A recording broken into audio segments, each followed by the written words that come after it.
He invited me to laugh at me, the maid right there in his glossy penthouse overlooking the skyline of Chicago. I could hear his chuckle cutting through the cold air like ice breaking underfoot.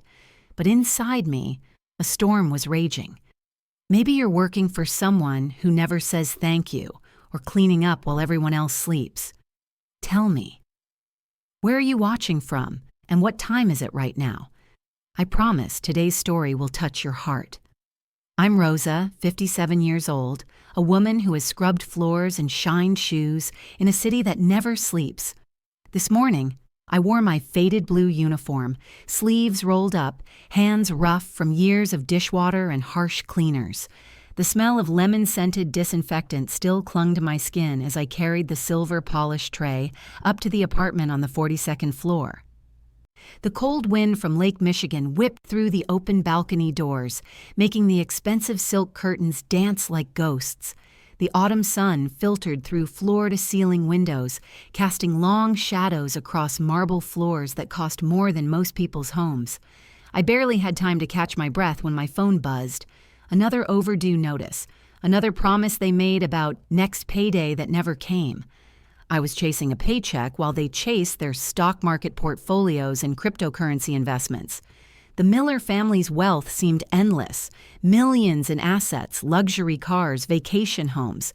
Their fortune was built on real estate investments and technology stocks that had multiplied their net worth beyond imagination. Yet they couldn't remember to pay me on time for folding their Italian silk sheets. I'd expected maybe just a nod today, the polite acknowledgement I never received. Instead, I got that smirk. Richard Miller, the millionaire tech mogul, stood in his custom-tailored suit, worth more than my annual salary. His wife Eleanor sat perched on their designer sofa, her diamond rings catching the light like tiny stars.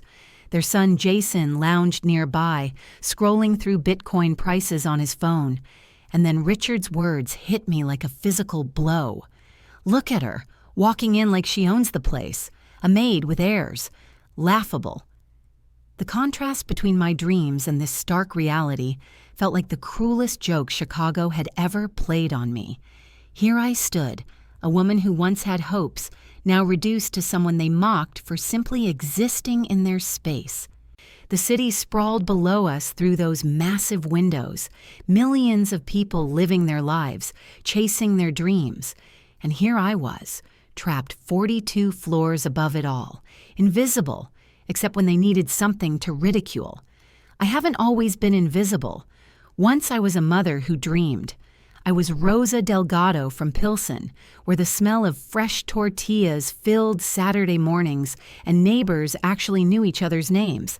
I had plans. I had a son. I had a life that belonged to me. But life has a way of stripping dreams down to survival. When my husband died in a construction accident, leaving me with 8-year-old Miguel and a mountain of medical bills, I took the first job I could find. The Millers needed someone to maintain their penthouse empire. They promised good pay, steady work, maybe even helping with Miguel's college fund someday. "You'll be part of the family," Eleanor had said during my interview, her voice dripping with false warmth. Part of the family. Those words echoed in my mind during Miguel's 9th birthday recital at his school on the South Side. I missed it. I was polishing Richard's collection of golf trophies while my boy played piano for an audience that didn't include his mother. Mrs. Henderson, his teacher, sent me a video on my flip phone. There he was, my beautiful Miguel, his small hands dancing across the keys, his shy smile lighting up that cramped school auditorium. I watched it in the Millers' marble bathroom, crying silently so they wouldn't hear. "You're lucky to have a roof over your head," my sister Carmen told me when I called home sobbing that night.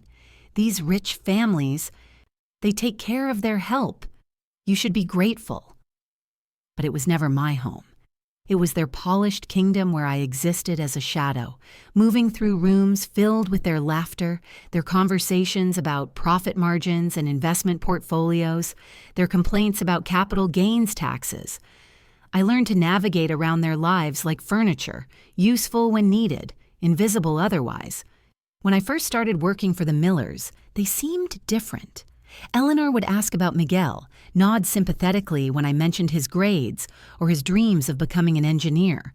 Richard would grunt acknowledgement when I brought his morning coffee, black with 2 sugars, served in his favorite platinum-rimmed cup. Their son Jason was just starting high school then, still young enough to say thank you when I packed his lunch or ironed his school uniforms. But kindness, I learned, has an expiration date when it's not genuine. The smiles faded first, then the pleasantries. Soon, quick, cold phrases replaced any human warmth. "Just make sure it's spotless this time, Rosa." That's what Eleanor said the day I accidentally knocked over a crystal vase while dusting. The vase didn't break, but something in me cracked a little. "We're not paying you to redecorate," Richard added, not looking up from his laptop where he tracked his stock investments. I started wondering during those long Chicago winters, scrubbing their floors while snow piled up against the windows, was I loved or merely useful?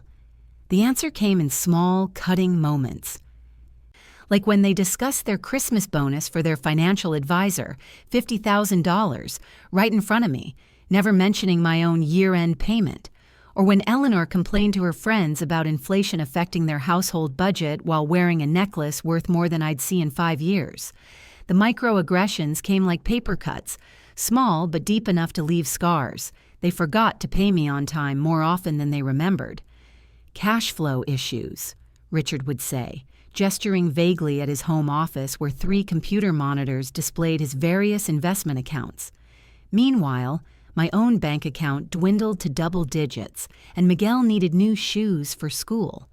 Eleanor's sister Victoria visited for Thanksgiving that 3rd year.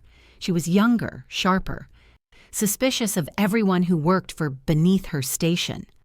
I was arranging flowers in the dining room when she cornered me, her voice low but venomous. "I've seen how you look at Richard," she hissed. "Don't think we don't notice. You're here to clean, not to flirt." Her accusation hit me like ice water. I would never see Richard Miller as anything but my employer. The very thought made me sick. But Victoria's words planted poison. Suddenly, every interaction became suspect. When I brought Richard his coffee, Eleanor watched through narrowed eyes. When I passed him in the hallway, the air grew thick with unspoken accusations. I caught the flu that winter, a deep, chest-rattling cough that kept me awake at night in my small room in their basement. I worked through it, of course. I couldn't afford to miss days. But no one acknowledged my red nose, my raspy voice, the way my hands shook as I polished their silver. They walked past me like I was a ghost, complaining about their own minor ailments while I struggled to breathe. The breaking point came on a Tuesday morning in March. I was preparing breakfast, moving careful around their imported Italian marble countertops, when the plate slipped from my trembling fingers. It shattered against the floor with a sound like a gunshot, porcelain fragments scattering across their pristine kitchen like fallen snow. The silence that followed was deafening. Richard appeared in the doorway, his face dark with annoyance. Eleanor rushed in behind him, surveying the damage with the expression of someone who'd discovered a crime scene. Jason looked up from his phone, smirking at my clumsiness. "Really? Rosa?" Eleanor sighed, her voice dripping with disappointment. "These plates are part of a set that belonged to Richard's grandmother. Do you have any idea what they're worth?" I stared at the broken pieces, seeing my own life reflected in those scattered fragments. Then my eyes drifted to the family photo hanging on the wall above their breakfast nook. Richard, Eleanor, and Jason on some tropical vacation, their faces glowing with happiness and prosperity. A family portrait that would never include me, no matter how many years I spent in their shadow. Standing there among the broken porcelain, the question that had been burning inside me finally found its voice. What would happen if I just walked away? The thought terrified me. Miguel was in high school now, talking about college applications and SAT prep courses. My own savings account was pathetic, barely enough to cover a month's rent in even the cheapest neighborhood. I had no other skills, no other references, nowhere else to go. Fear and habit kept my feet rooted to their cold kitchen floor as I swept up the pieces of their precious plate. But that night, something changed. I went down to the alley behind their building, carrying my backup uniform, the one I wore when the primary was being cleaned. The fabric was worn thin from years of washing, stained with the ghosts of 1,000 spilled meals and cleaned messes. I struck a match and held it to the sleeve. The flames caught quickly, dancing orange and blue in the Chicago wind. The fire-consumed threads soaked with years of exhaustion, humiliation, and silent screams. I watched my uniform burn, smoke rising toward the stars barely visible above the city's glow. It felt like a ritual, like burning away pieces of a skin that no longer fit. When I went back upstairs to my small basement room, I didn't lock my suitcase. Maybe my subconscious was preparing for something my conscious mind wasn't ready to admit. The changes started small. I stopped volunteering for overtime. When Eleanor asked me to stay late to prepare for one of their dinner parties, I said I had a prior commitment. It wasn't true. I was just going to sit in my room and read. But it was my time. And for the first time in years, I claimed it. The Millers noticed immediately. Richard made passive-aggressive comments about dedication and work ethic. Eleanor gave me wounded looks, as if my newfound boundaries were personal betrayals. Jason, now a college sophomore majoring in business and finance, barely acknowledged my existence except to complain when his favorite shirts weren't pressed to his specifications. But I also noticed something else. Mrs. Hernandez, who worked as a doorwoman in the building, started bringing me coffee on cold mornings. She never asked questions, never offered unsolicited advice, just presence, a reminder that kindness still existed beyond the Millers' cold marble walls. "How long you been working for them?" she asked one morning, her Brooklyn accent thick as the steam rising from our coffee cups. "Almost 8 years," I replied, surprised to hear myself talking about it. She nodded knowingly. "Rich people," she said simply. "They think their money makes them better than everybody else. But you know what? Money don't make character. My grandmother used to say, 'You can put a pig in a silk dress, but it's still a pig.'" Her words made me laugh, actually laugh, for the first time in months. The first day I refused to clean on my scheduled day off was the first time I tasted real freedom in years. I walked to Lincoln Park, where the grass was cool beneath my hands and squirrels darted playfully between oak trees. The autumn air was crisp, filled with the scent of fallen leaves and the distant aroma of hot dogs from Stan's cart near the zoo entrance. I bought a small apple turnover from a nearby cafe, savoring each bite slowly, without guilt or the pressure to hurry back to someone else's demands. Families walked past with strollers and dogs, their laughter mixing with the sound of children playing on swings. Normal people living normal lives, taking simple pleasures for granted. That night, I slept like a queen. No nightmares about breaking dishes or missing Miguel's important moments. No anxiety dreams about forgetting to clean something or arriving late to serve breakfast. Just deep, peaceful sleep in my narrow basement bed. The next morning, I did something I'd never done before. I went to the bank. Standing in line at the Chase branch on Michigan Avenue, I felt nervous, almost guilty. When the teller pulled up my account, I was surprised by what I saw. Years of careful saving, even on my modest salary, had accumulated into something substantial. Not wealth by Miller standards, but enough to make choices. "Is there anything else I can help you with today, Miss Delgado?" the young teller asked. I looked at the balance on my screen. My money, earned with my blood and sweat and years of silent service. "Yes," I said, my voice stronger than I'd heard it in years. "I'd like to open a savings account for my son's college fund." For the first time in 8 years, I was making decisions about money that belonged to me. The power felt intoxicating, dangerous, real. The Millers arranged what they called a family meeting in their living room, the same space where I'd stood silent for years, invisible unless they needed something. The irony wasn't lost on me that they chose their most intimidating room for this conversation. with its leather furniture that cost more than most cars and abstract art worth a small fortune on each wall. Eleanor sat perched on the edge of the sofa, her manicured hands clasped tightly in her lap. She'd been crying, her makeup slightly smeared despite obvious attempts at repair. Richard stood by the windows overlooking the city, his posture rigid with barely contained anger. Jason lounged in his father's favorite armchair, scrolling through his phone with practiced indifference.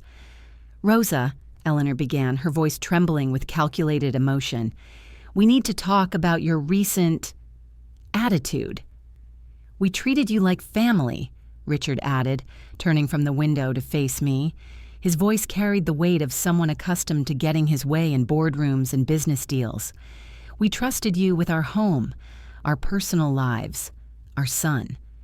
We gave you opportunities most people in your position never receive." Jason looked up from his phone long enough to nod in agreement. "You've been different lately," he said, his tone casual but pointed, cold, ungrateful. I stood in the center of their expensive room, wearing my cleaned and pressed uniform, and felt something shift inside me. The woman who had swept up broken porcelain in shame was gone. The person standing here now had discovered something they couldn't buy, couldn't manipulate, couldn't break. Self-respect. Eleanor reached into her purse and pulled out a sealed envelope. "I wrote you a letter," she said, extending it toward me with shaking hands. "It explains everything, our feelings, our confusion about your behavior, our hopes that we can work things out." I took the envelope and, without reading it, tore it cleanly in half, then quarters, then smaller pieces that fell to their polished hardwood floor like snow. Richard's face flushed red. "How dare you—" "No," I said, my voice steady as stone. "How dare you?" I reached into my uniform pocket and pulled out the keys to their penthouse. Keys I'd carried faithfully for 8 years, keys that had felt like chains around my neck. I placed them on their marble coffee table, the metal clicking against stone with finality. "I'm not your family," I said, looking each of them in the eye. "I'm Rosa Delgado. I'm a mother. I'm a woman who deserves respect, not pity. I'm someone who has worth beyond what I can do for you." Eleanor's tears were real now, but I felt nothing. No guilt, no sympathy, no urge to comfort her. Their perfect family tableau was cracking, and they couldn't buy their way out of it. "You're making a mistake," Richard said, his voice dropping to the threatening tone he usually reserved for business rivals.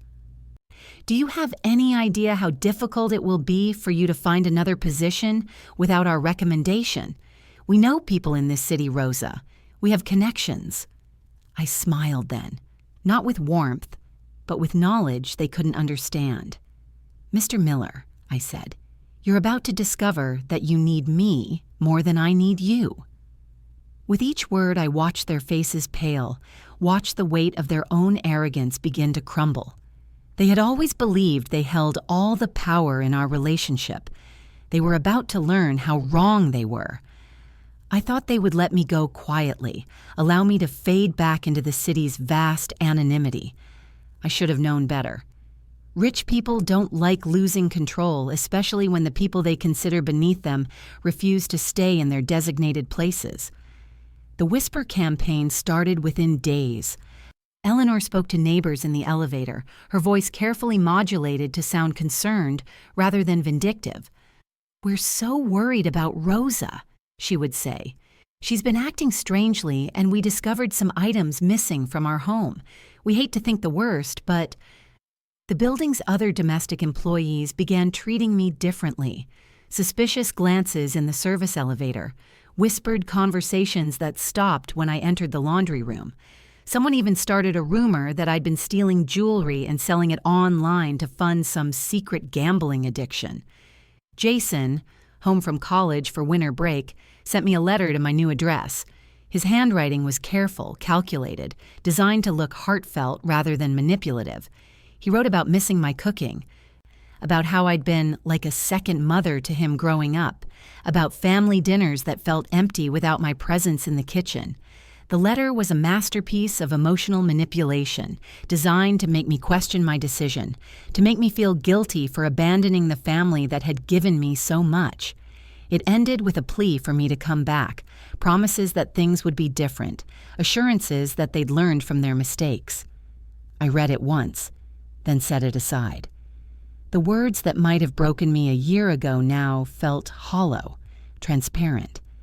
I could see the strategy behind each sentence, the careful construction of guilt and false nostalgia. But Jason had made one crucial mistake in his letter. He mentioned missing our talks about money and investments and referenced conversations I'd never had with him. He described financial discussions that had taken place while I was serving dinner, treating me as if I'd been part of their family's business planning rather than simply present in the room as invisible help. That's when I realized they didn't know. They had no idea what I'd been learning. For the past 3 years, I'd been taking night classes at Harold Washington College, the community college downtown. While they slept in their expensive beds, I rode the Red Line to evening courses in bookkeeping, business administration, and financial management. I studied in the public library near Michigan Avenue during my rare free hours, teaching myself to read financial statements and understand investment strategies. I wasn't just Rosa the maid. I was Rosa the student, Rosa the future entrepreneur. Rosa, the woman building a life beyond their marble walls. And during my years of invisible service, I'd been paying attention to more than just their dirty dishes. I'd noticed irregularities in their household accounts, payments to contractors who never appeared, receipts for charitable donations that seemed suspicious, business expenses that didn't match their actual activities. Richard Miller, for all his millions in stocks and cryptocurrency holdings, was playing fast and loose with tax law. I had documentation, photographs taken with my phone while cleaning Richard's office, copies of receipts I'd found in wastebaskets, invoices that didn't add up. For 3 years, I'd been quietly building a file, not from malice, but from the habit of someone who notices details. The Chicago Department of Revenue received an anonymous tip about potential tax evasion by a high net worth individual.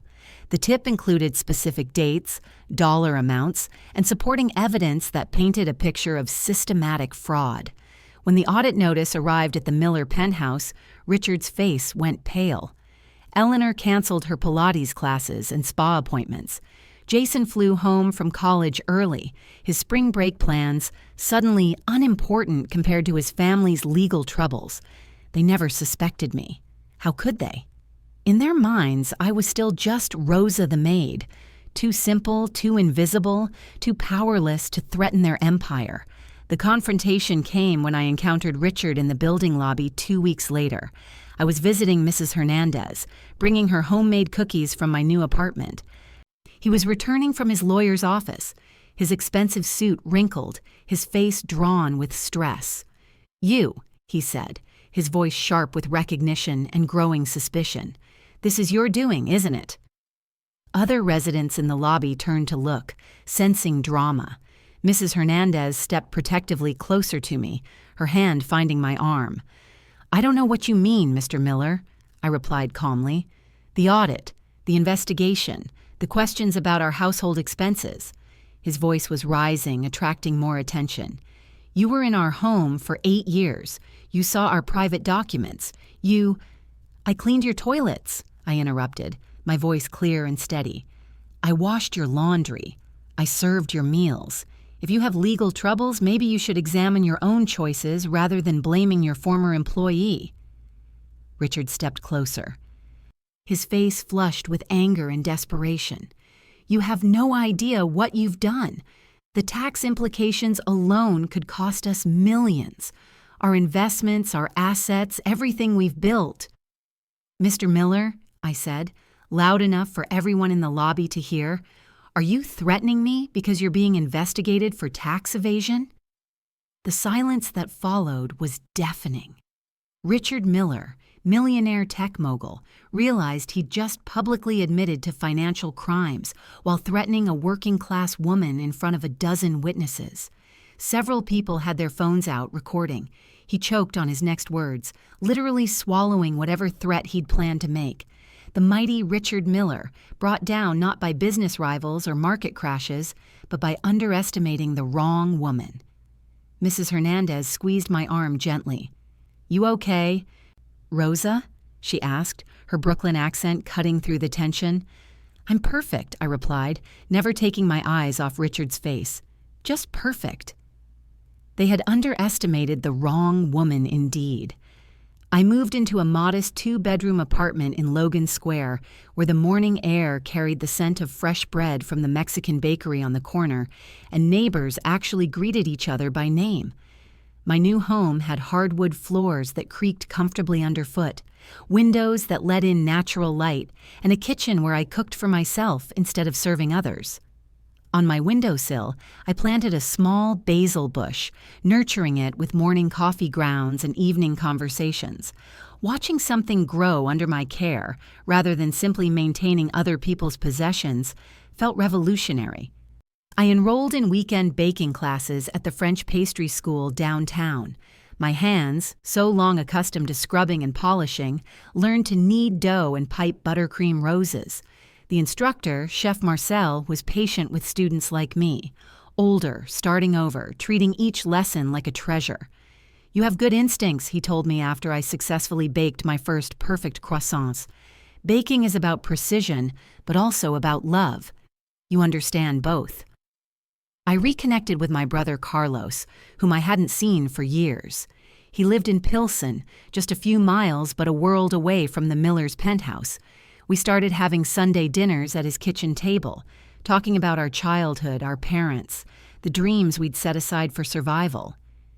"You look different," he told me during one of these visits. "Lighter. Like you've been carrying heavy bags and finally put them down." My voice changed too, softer but rooted in confidence. When people raised their voices or made demands, I didn't flinch. I stood my ground, firmly but without aggression. The woman who had once apologized for existing now spoke her mind clearly and without shame. Miguel, now a senior in high school, noticed the change when he visited my new apartment.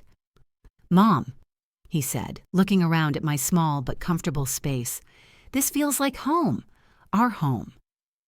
I joined a book club at the Logan Square Library where we read everything from Isabel Allende to Toni Morrison.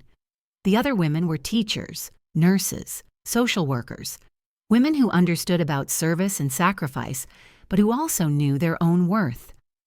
For the first time in years, I had friendships based on mutual respect rather than economic necessity. Saturday mornings, I volunteered at a community kitchen serving breakfast to homeless families, giving service by choice to people who said thank you and meant it, reminded me why helping others had once felt fulfilling rather than diminishing. The trauma of those 8 years didn't disappear overnight. Some nights I still woke up in a panic, thinking I'd forgotten to set out Richard's morning coffee or prepare Eleanor's breakfast tray. But these nightmares came less frequently, replaced by dreams where I owned my own bakery or taught cooking classes to other women starting over. Mrs. Hernandez became a regular visitor, bringing grocery store flowers and staying for coffee and conversation. We talked about our children, our hopes, our experiences working for people who saw us as invisible. She encouraged me to start my own small business, maybe catering or teaching cooking classes. "You got skills they can't take away from you," she said. "And you got something else now, too. You got yourself back." 6 months later, I walked past the Miller's building on my way to meet Miguel for lunch downtown. The autumn air was crisp, filled with the energy of a city that never stops moving. Chicago stretched around me, millions of people living their lives, chasing their dreams, building their own stories. I felt nothing as I passed their doorway. No bitterness, no longing, no curiosity about whether they'd survived their audit or learned anything from their legal troubles. Just closure. Clean, complete closure. A news van was parked outside the building. Through the lobby windows, I could see reporters interviewing someone, probably about the Millers' very public tax fraud case that had become a cautionary tale about wealthy families who believed they were above the law. Richard's investment portfolio had taken a substantial hit, not just from legal fees, but from the reputational damage that affected his business partnerships. I kept walking. Their drama was no longer my concern. At the restaurant, Miguel was waiting with a huge smile and college acceptance letters spread across our table. 3 universities wanted him, including one with a full scholarship for engineering students from underrepresented communities. "Mom," he said, his eyes bright with excitement and possibility, "we did it. We actually did it." Looking at my son, tall, confident, ready to build his own life on the foundation we'd created together, I felt a pride deeper than anything I'd experienced while polishing someone else's trophies or arranging their flowers. That evening, I stood in front of the bathroom mirror in my Logan Square apartment. The face looking back at me was older, lined with years of hard work and harder lessons. But my eyes were clear, my smile genuine. I was Rosa Delgado, not Rosa the maid, not Rosa the invisible woman, not Rosa who apologized for taking up space, just Rosa. A woman who had been erased but refused to fade, a mother who had sacrificed but not surrendered, a survivor who had transformed suffering into strength. I smiled at my reflection, maybe for the first time in decades, and whispered, "Welcome home." The next morning brought news that made me laugh out loud over my coffee. The Chicago Tribune business section ran a story about Richard Miller's company losing several major contracts after clients discovered his tax troubles. His tech empire, built on cryptocurrency investments and stock market success, was crumbling under the weight of his own arrogance and illegal shortcuts. Eleanor had been forced to sell her jewelry collection to help pay their mounting legal fees.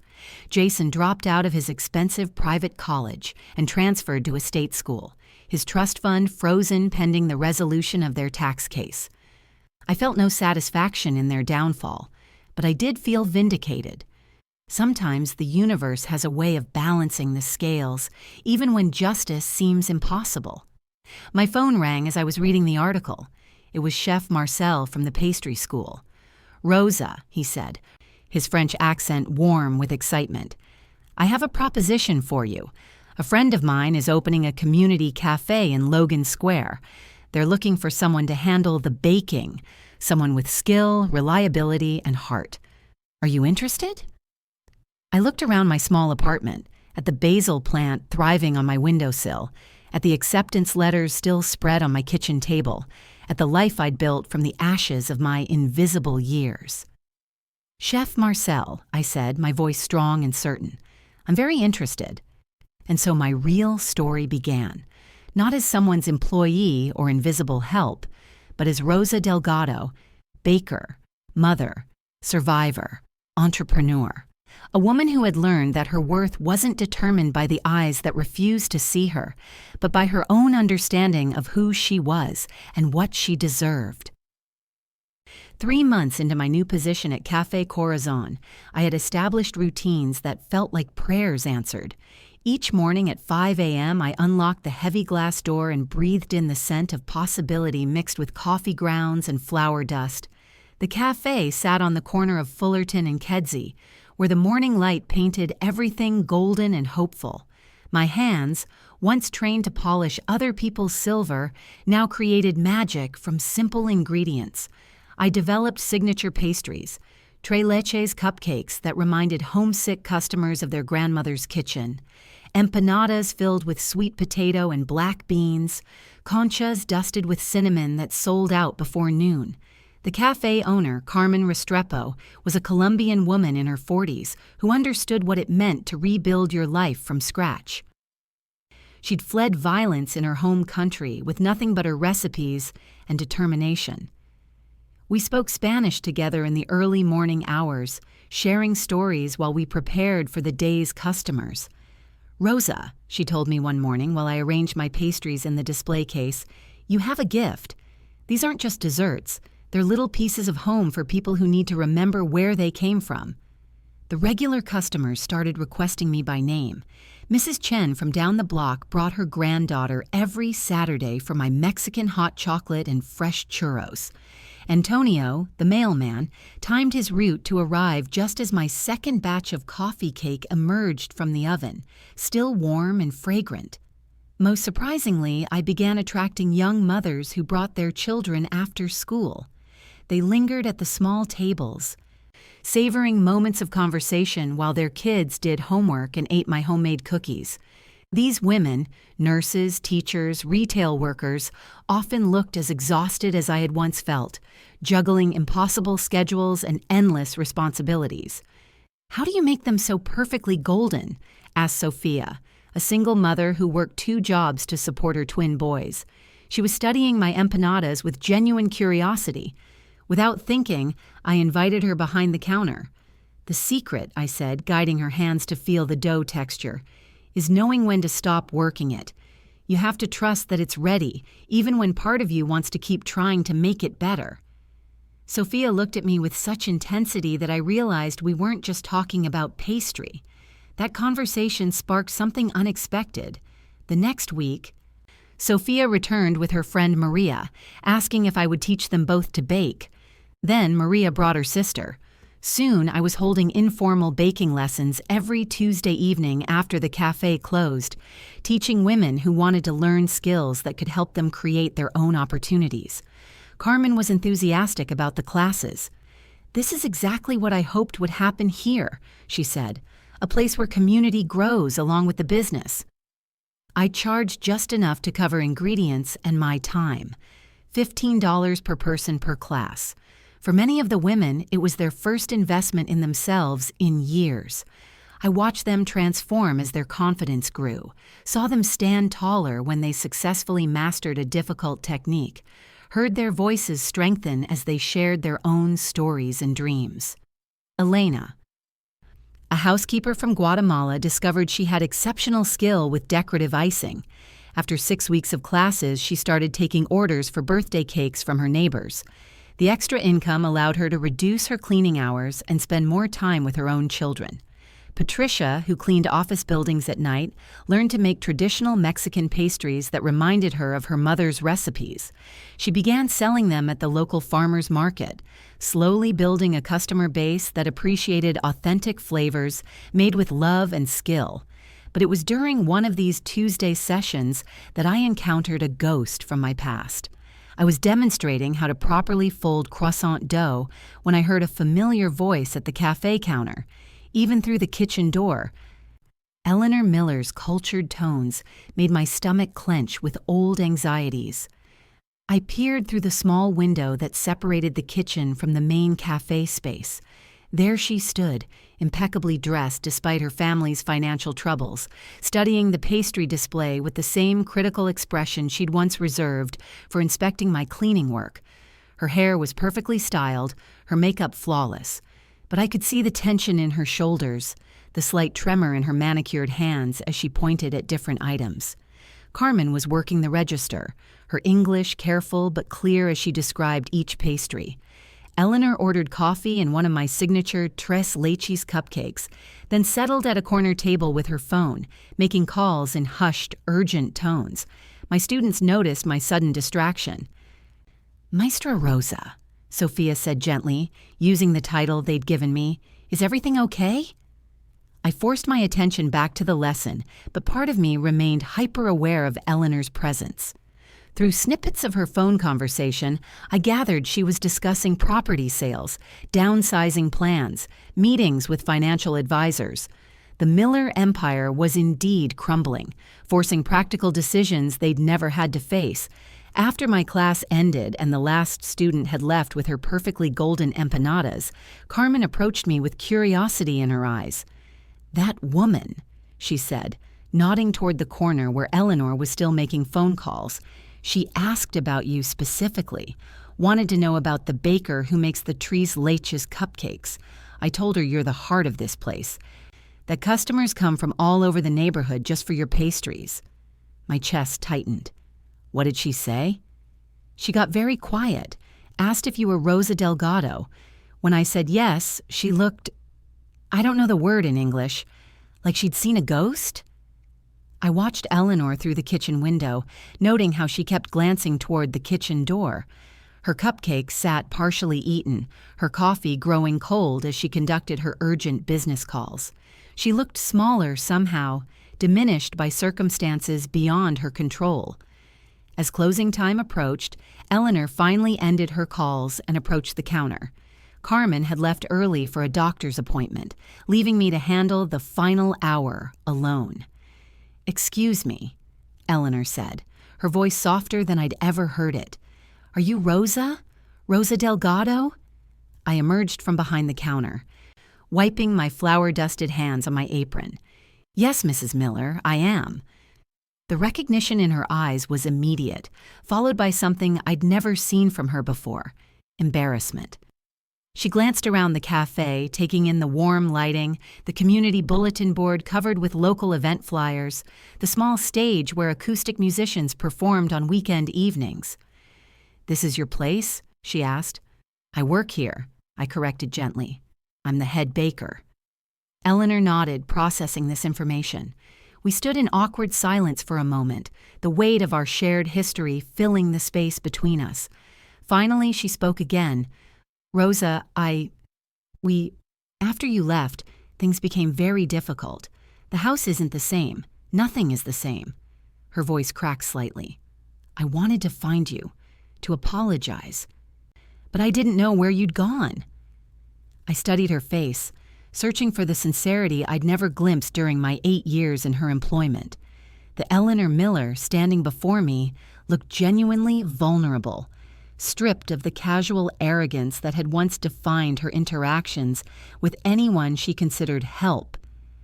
"Mrs. Miller," I said carefully, "is there something specific you wanted to say?" She took a shaky breath. "We were wrong. The way we treated you, the way we took you for granted, the things Richard said, we were wrong. I know that now. Losing you made us realize how much you did for our family, how much you sacrificed, and how little we appreciated it."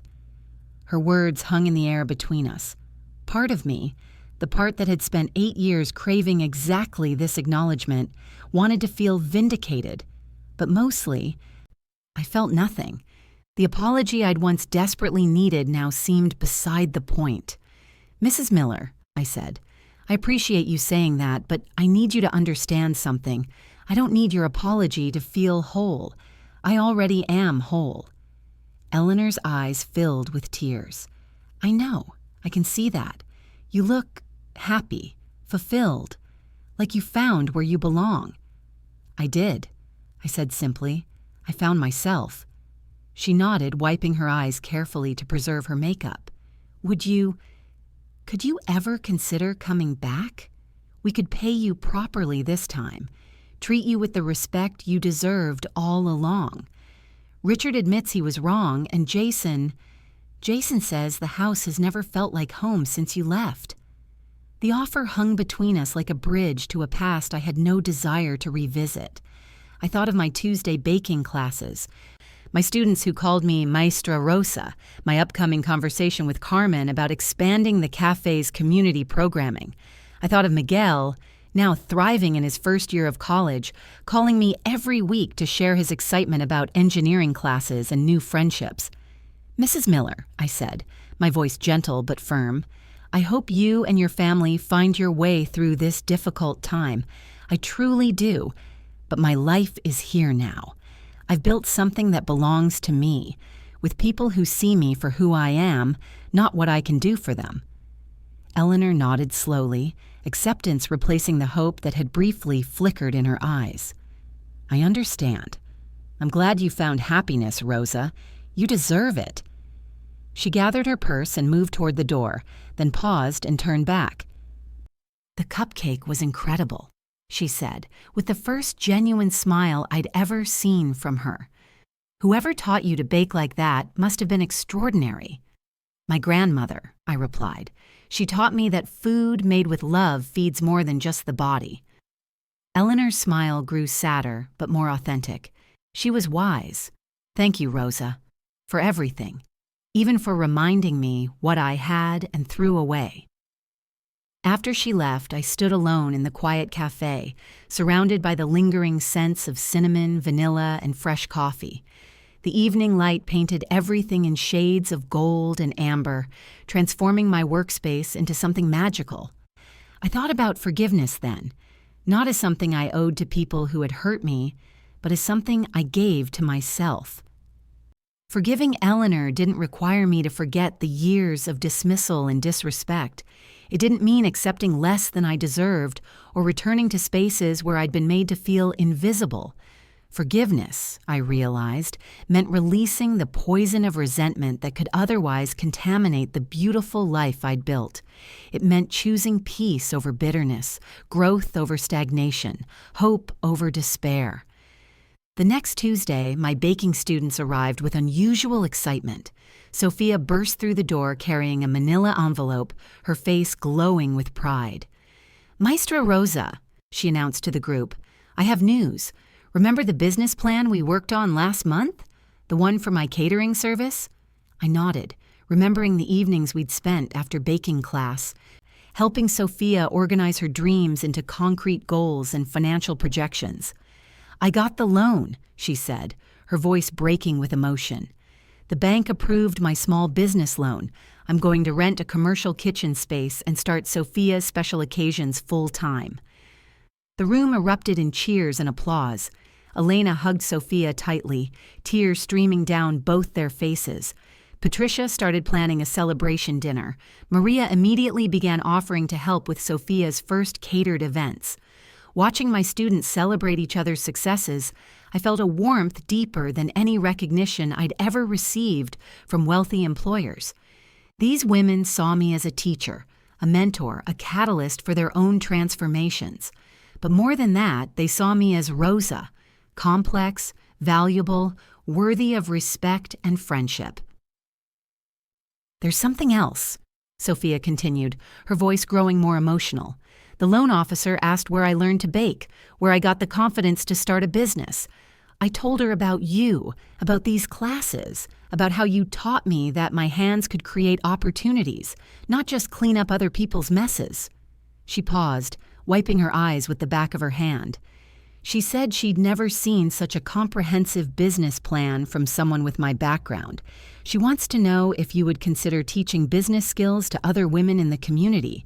The bank would sponsor the program, provide classroom space, even help graduates access startup funds. The room fell silent, everyone looking at me with anticipation and hope. I thought about the path that had brought me to this moment.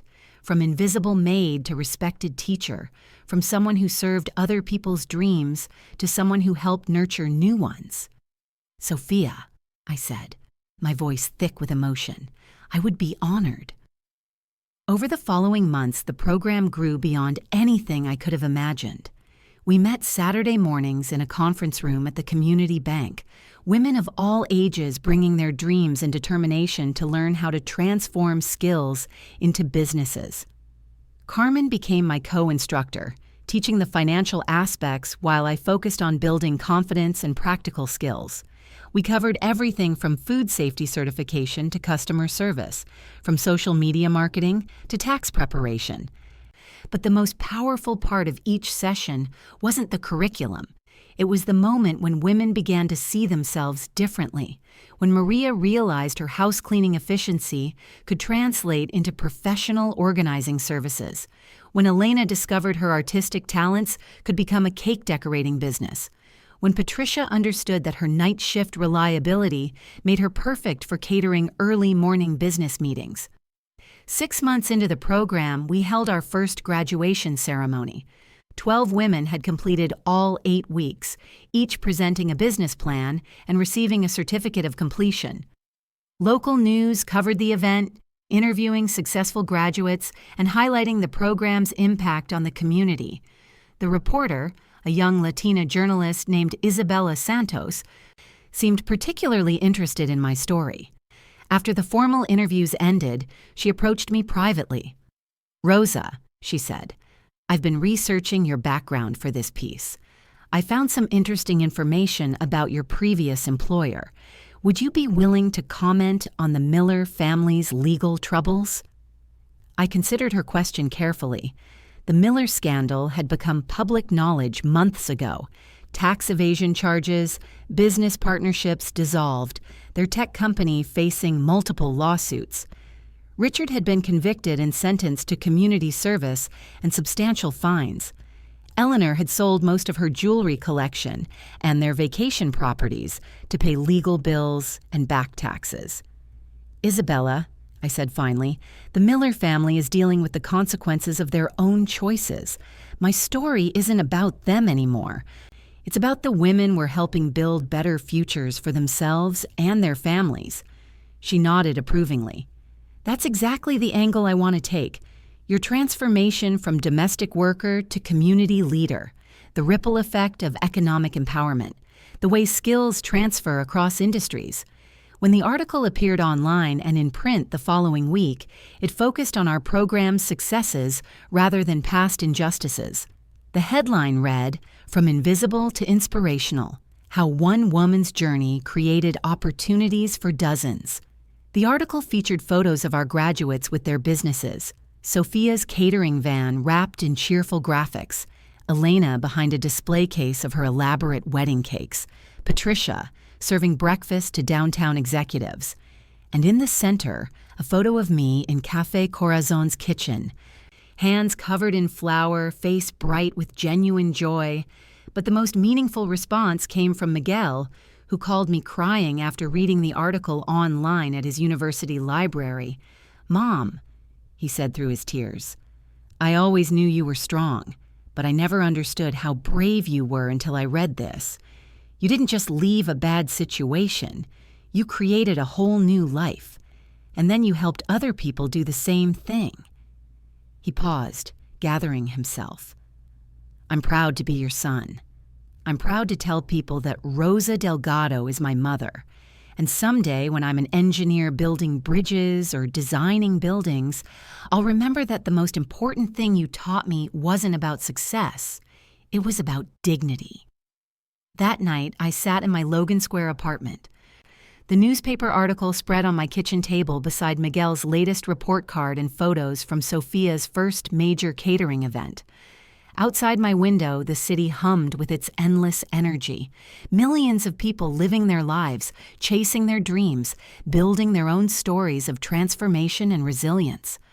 I thought about invisibility then, about all the people who clean offices at night, who care for other people's children during the day, who serve food and wash dishes and maintain the spaces where other people build their dreams. I thought about the assumption that these jobs make people invisible, that service work somehow diminishes human worth. But I knew better now. We are only invisible to those who choose not to see us. Our worth isn't determined by the recognition we receive from others. It's inherent in our humanity, our skills, our capacity for growth and connection and love. The woman who had once trembled while polishing silver in a penthouse 42 floors above the city was gone. In her place stood Rosa Delgado, teacher, entrepreneur, community leader, proud mother. A woman who had transformed pain into purpose, who had used her hard-earned wisdom to help others write their own stories of empowerment and hope. Looking around my small but warm apartment, at the basil plant that had grown into a small indoor garden, at the baking awards from the local culinary association hanging on my walls, at the photo of my graduating students celebrating their accomplishments, I felt a contentment deeper than any luxury I'd ever polished or maintained. This was home. This was belonging. This was the life I'd built with my own hands, seasoned with my own dreams, shared with people who valued not just what I could do for them, but who I was as a human being. I smiled, maybe for the 1,000th time since leaving the Miller's penthouse, and whispered to my reflection in the darkened window, "Mija, you made it home." The following spring brought unexpected recognition that would have meant everything to the old Rosa and meant exactly what it should to the new one. The Chicago Small Business Association nominated our Women's Entrepreneurship Program for their Community Impact Award, recognizing initiatives that created measurable economic development in underserved neighborhoods. Carmen and I sat in the ballroom of a downtown hotel, surrounded by successful business owners, city officials, and corporate sponsors. I wore a dress I'd bought for the occasion, not expensive, but beautiful in its simplicity, the deep blue bringing out the warmth in my skin and the confidence in my eyes. When they announced our program as the winner, the applause felt different than any recognition I'd ever received. This wasn't charity or pity. It was acknowledgement of real work that had created real change in real people's lives.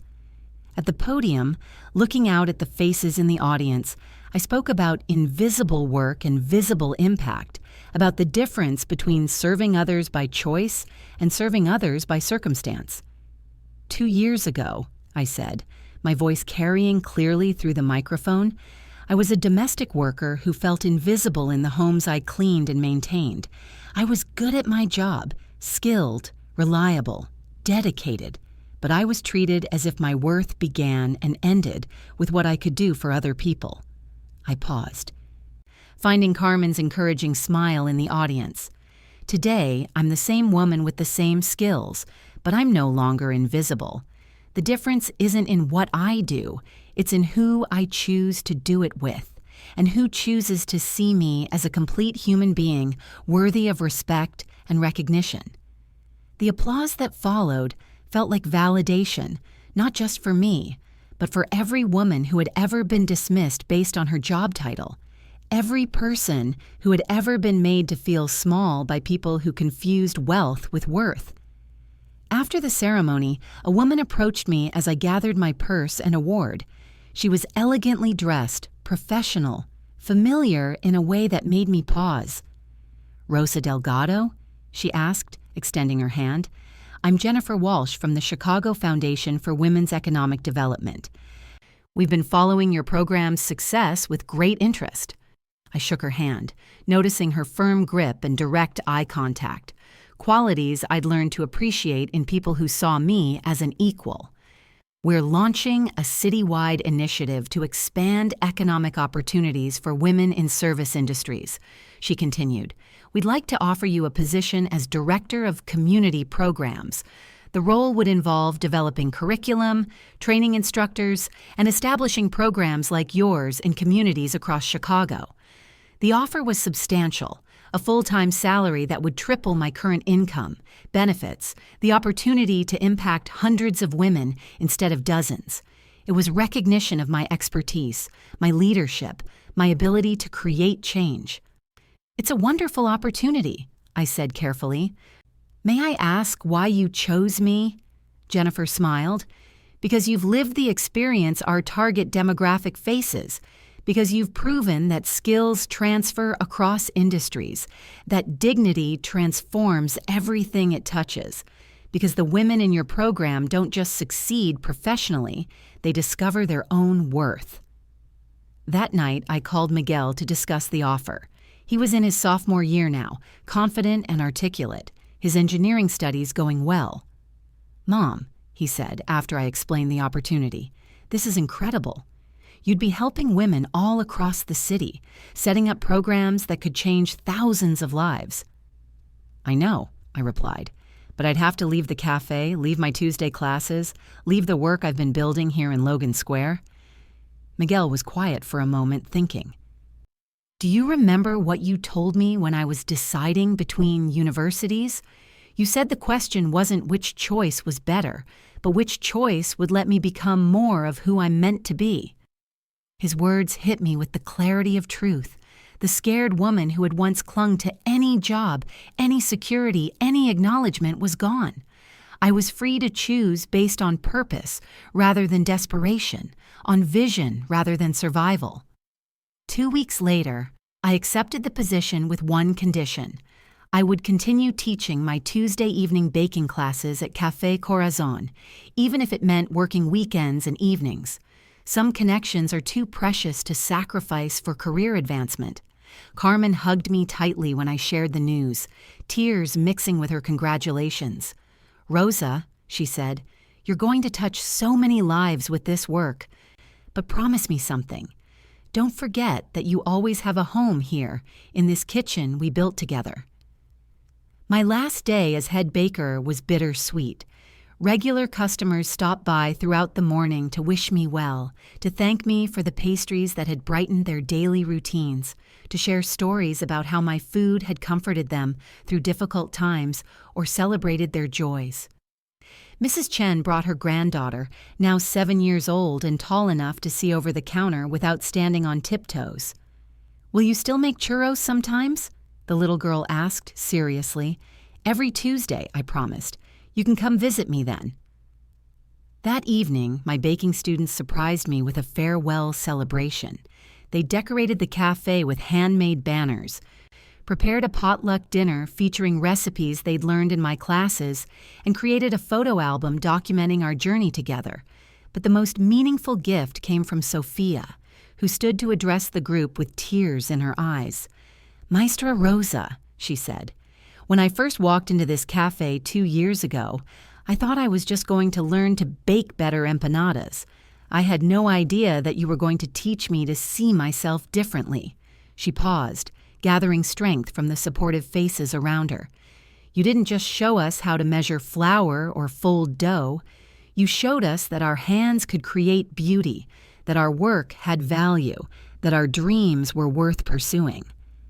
You taught us that we were never invisible.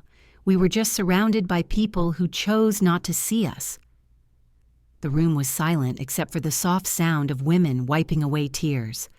"Now you're going to teach hundreds of other women the same lessons. You're going to help them see themselves the way you taught us to see ourselves, as valuable, skilled, worthy of respect and success." Sophia reached into her purse and pulled out a small wrapped package. "This is from all of us," she said. "Something to remind you that home isn't a place. It's the people who see you for who you really are." Inside the package was a simple wooden spoon, engraved with the words, "Maestra Rosa," and the signatures of every woman who had taken my classes. The handle was worn smooth from use, the wood seasoned by countless hours spent creating nourishment and beauty. I held the spoon tightly, feeling the weight of connection, of community, of love that had nothing to do with what I could do for others and everything to do with who I was as a human being. "Thank you," I said, my voice thick with emotion, "all of you, for seeing me, for trusting me, for teaching me that home is indeed where you're loved for who you are." As I looked around the room at these extraordinary women, entrepreneurs, artists, dreamers who had transformed their lives through skill, determination, and mutual support, I realized that my journey from invisible maid to community leader was just the beginning. Tomorrow, I would start reaching women across the city, sharing the tools and confidence I'd gained, helping them write their own stories of transformation and empowerment. But tonight, I was exactly where I belonged, surrounded by people who had chosen to see me, to value me, to love me, not for what I could give them, but for who I was. The scared woman who had burned her uniform in an alley behind a gleaming tower seemed like a character from someone else's story. In her place stood Rosa Delgado, teacher, leader, catalyst for change, a woman who had learned that invisibility is always a choice, and the most important choice is the one we make about how we see ourselves. Looking at the wooden spoon in my hands, feeling the warmth of community around me, smelling the lingering scents of cinnamon and hope that would forever mean home to me, I smiled and thought, this is what it looks like when you finally come home to yourself. If you've ever felt invisible, underestimated, or treated as less than you are, know this: your value isn't determined by people who choose not to see you. Your story doesn't end with their chapter. Sometimes the most powerful thing you can do is simply refuse to disappear. You matter. Your work matters. Your dreams matter. And sometimes the best revenge is living well and building a life that belongs entirely to you. Have you or someone you love lived through a story like mine? Have you worked for people who made you feel invisible, who took your service for granted, who forgot that behind every helping hand is a human being with dreams and dignity? Share your experience in the comments below. I want to hear your voice. If this story touched your heart, leave a like and subscribe. It helps this message reach another woman who works with dedication and heart, another person who needs to remember their own worth. To continue this emotional journey, we've prepared a special podcast filled with stories just as moving. You can find it here by clicking on the left. Thank you for joining me on this journey of the heart, for seeing Rosa not as a maid who got lucky, but as a woman who refused to stay invisible. Remember, you are not what they make you feel. You are what you choose to become. I'll see you in the next story.